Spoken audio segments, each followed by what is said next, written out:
আমার বগুড়ার বাবাজিরা, জহুরুল নগরে যে কথাটা আমি বলছিলাম বাজান গভীর মনোযোগ দিয়ে শুনবেন।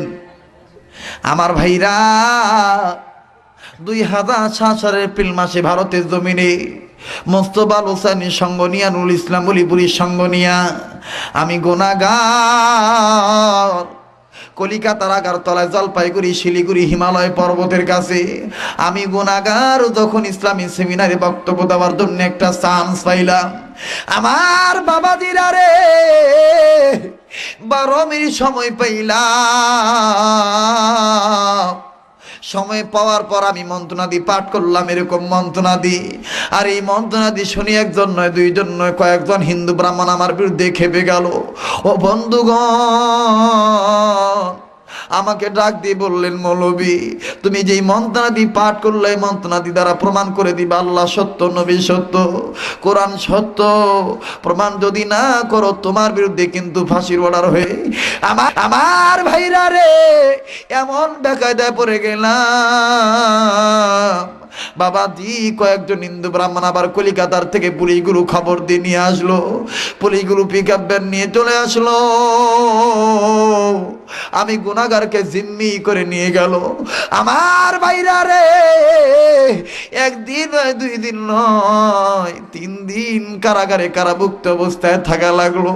বাজান রে, অন্যায় আমার একটাই ছিল, ইসলামের পক্ষে কথা বলা। পানির পিপাসায় কলিজা শুকা যায়, কন্ট্রোলি শুকা যায়। আমি পানি পানি বলে চিৎকার করি, শয়তানগুলো পানি দেয় না।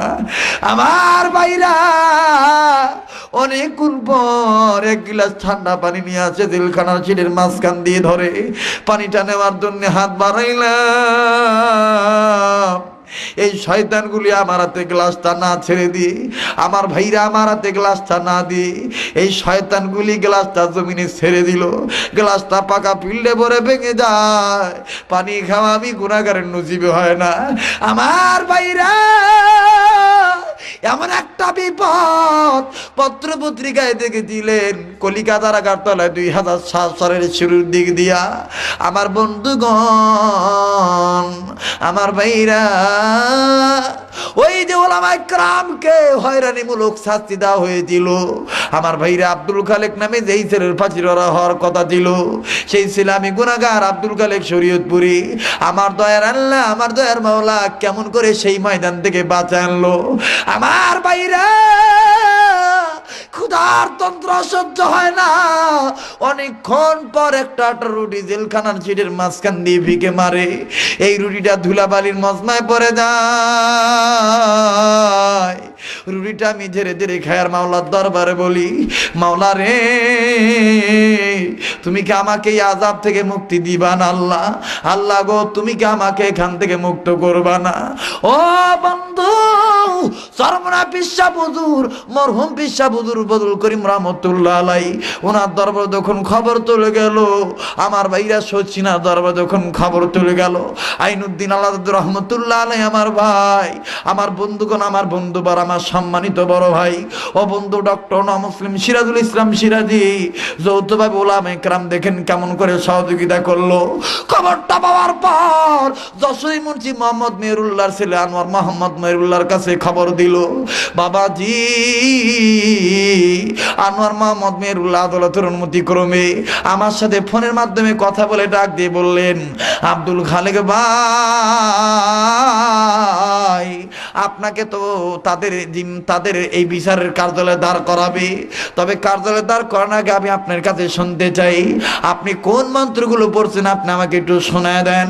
আমি বললাম, ভাইয়া 1 নম্বর মন্ত্র পড়েছি, লা ইলাহা হরতি পাপ মইল্ল ইলাহা পরম পদম জন্ম বৈকুণ্ঠময় অপরিণতি তদ্রপিন মুহাম্মদ। 2 নম্বর মন্ত্র পড়ছি, একং ব্রহ্মং স্রষ্টা নিহনা নাস্তিং কিঞ্চং। এবার বললো 3 নম্বর মন্ত্র বললো, আমি 3 নম্বর মন্ত্র বললাম, মদ দরিতা দরিতা নমস্ত নমস্ত প্রণাম প্রণাম দুরিতা দুরিতা। এবার বললো 4 নম্বর মন্ত্র বলো। 4 নম্বর মন্ত্র বললাম হুতার মিন্দ্র মহাসুরিন্দা মহাসুরিন্দা ওয়াল্লাহ মিল্লাম দস্তঙ্গিল্লো ইলাহা। আমার ভাইরা রে 5ম নম্বর মন্ত্র যখন বলে দিলাম, আনোয়ার মোহাম্মদ মেরুল্লাহ ডাক দিয়ে বললেন, আব্দুল খালেক ভাই কি বলবো ভাইয়া, আমার বাবা মুন্সি মোহাম্মদ মেরুল্লাহ হক কথা বলার কারণে আমার বাবাকে কলিকাতার হিন্দুরা বাতির সাথে বিষ খাওয়া মেরে ফেলে দিয়েছে। আমি বললাম বড় ভাই আমারও তো এরকম করুন দশা, মনে হয় আমি ছাড়া পাবো না, আমাকে আর মেরে ফেলে দিবে, আমাকে ফাঁসির ভয় দেখায়, আমাকে খাবার দেয় না। আনোয়ার ভাই বললেন, আব্দুল খালেক ভাই চিন্তার কোনো দরকার নাই, আপনি যখন আগামীকাল তাদের বিচারের কার্যালয়ে দাঁড়াবেন, 10-এর সামনে দাঁড়াবেন, হুজুর হিন্দুদের মন্ত্র থেকে 2 নম্বর মন্ত্র নিবেন আর কোরআন শরীফ থেকে একটি আয়াত নিবেন, মুসা নবীর দলিল নিবেন। আমি আনোয়ার বলে দিলাম আল্লাহর কোরআন শরীফ আপনাকে জয়লাভ করাইয়া বীজের মালা পরাইয়া দিবে। আমি বললাম আনোয়ার ভাই গো কিভাবে আল্লাহ পাক জয়লাভ করবে? আনোয়ার ভাই বললেন, আব্দুল খালেক ভাই এরা 2 নম্বর মন্ত্র বলছে পৃথিবীর মানুষ ওই আল্লাহকে সেজদা দিও, আই ক্যান চ্যালেঞ্জ, কোন ব্রাহ্মণ থাকলে আমি চ্যালেঞ্জ করতে মোকাবেলা করতে রাজি আছি। ও বন্ধুগণ বেদ কিতাব পড়ে দেখবেন এই কথাগুলো এইভাবে লেখা আছে।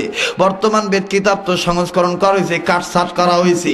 আমার ভাইরা আনোয়ার মোহাম্মদ মেরুল্লাহ ডাক দিয়ে বললেন, আব্দুল খালেক ভাই হিন্দু জাতিরা বলছে পৃথিবীর মানুষ ওই আল্লাহর প্রমাণ দিয়ে যায়, ওই আল্লাহর পরিচয়টা দিয়ে যায়, এক আল্লাহর পরিচয়, একং ব্রহ্মং ষষ্ঠানে নানা সিংকিঞ্চং। আল্লাহ বলতে এক আল্লাহ, আল্লাহর কোনো শরীকই নাই। আর আল্লাহর পাওয়ার হইল সৃষ্টি হইয়া স্রষ্টা আল্লাহকে দেখতে গেলে চোখ কানা হয়ে যাবে, নূরের কারণে দেখা যাবে না। আমি বললাম আনোয়ার ভাই গো আমার দয়ার আল্লাহ এইটা তো কোরআন শরীফের ভিতরে বলে দিয়েছে, লা তুদরিকুল আবসার ওয়া হুয়া ইউদরিকুল আবসার ওয়া হুয়াল লাতীফুল খবীর।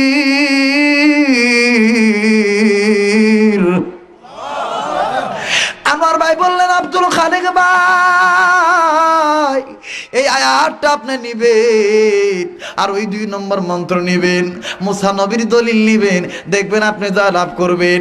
এবার পরের দিন আদালতের কাঠগড়ায় দাঁড়াইলাম। 1952 সনে বেদ কিতাব আনা হলো। উকিল মহোদয় জিজ্ঞাসা করলেন, মৌলবি প্রমাণ করো। আমি বললাম জনাব বেদ কিতাব খোলেন। খোলা হলো। আমার মেয়েরা আল্লাহর কি কারিশমা, একটা না 2টা না 21টা মন্ত্র দলদল করে উঠলো। 2 নম্বর মন্ত্র নিয়ে বললাম, জনাব আপনাদের এই মন্ত্রের অর্থ হলো আপনাদের ব্রাহ্মণরা সাংস্কৃতিক ভাষায় বলছে পৃথিবীর মানুষ ওই আল্লাহকে সেজদা দিও, যে আল্লাহ তাআলা এক, যে আল্লাহর কোনো শরীক নাই। আল্লাহর পাওয়ার হইল দুনিয়ার চক্ষু দিয়ে আল্লাহকে দেখতে গেলে চোখ কানা হয়ে যাবে, দেখা যাবে না।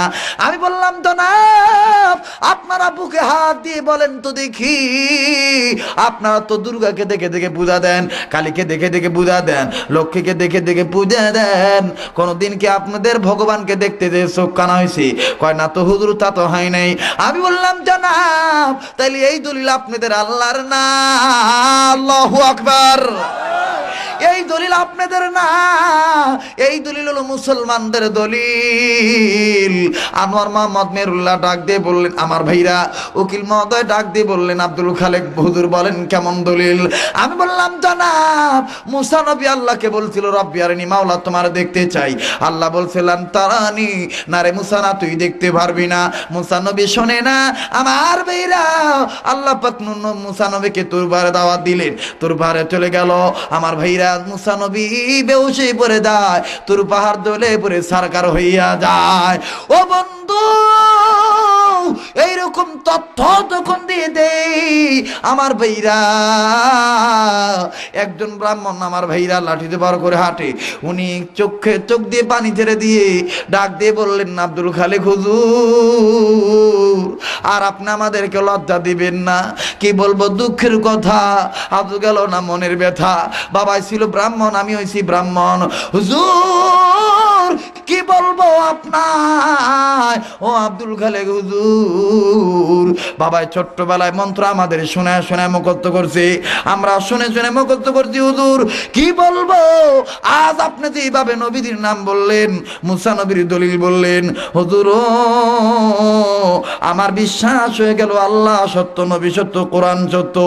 আমার ভাইরা রে, এই ব্রাহ্মণ ডাক দিয়ে বললেন হুজুর আমি আর দেরি করতে চাই না, আমি আর জাহান্নামে দলে থাকতে চাই না, আমি আর সুযোগ পাই কি পাই না আমি জানি না হুজুর।